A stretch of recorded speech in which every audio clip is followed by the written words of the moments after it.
আসসালামু আলাইকুম প্রিয় দর্শক, এটি হচ্ছে কচুরিপানা। বহু বর্ষজীবী পানিতে বাসমান একটি জলবিদ্যুৎ।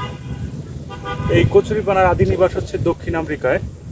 এটি 1800 শতকের কোনো এক ব্রাজিলিয়ান বাংলাদেশে নিয়ে আসে এবং 1920 সালে এই কচুরিপানা বাংলার প্রতিটি পুকুরে চলে যায় এবং এটি এত দ্রুত বংশবৃদ্ধি করে যে অতি অল্প সময়ে এটি মানুষের চিন্তার কারণ হয়ে যায়।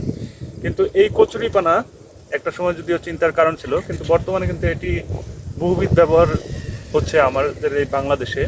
কচুরিপানা বর্তমান আমাদের উৎকৃষ্ট মানের জৈব সার তৈরিতে ব্যবহার হচ্ছে। এছাড়াও এই যে কচুরিপানা আপনি দেখতে পাচ্ছেন, এটা গবাদি পশুর উৎকৃষ্ট মানের খাবার হিসেবে ব্যবহৃত হচ্ছে। এই কাণ্ডটা গবাদি পশুর খুবই পছন্দের একটি খাবার এবং গবাদি পশু খুব মজা করে এটি খাচ্ছে। এছাড়াও এই অংশটুকু বাংলাদেশ থেকে বিভিন্ন দেশে রপ্তানি হচ্ছে এবং রপ্তানি করে ওই দেশ মুদ্রা অর্জন করছে।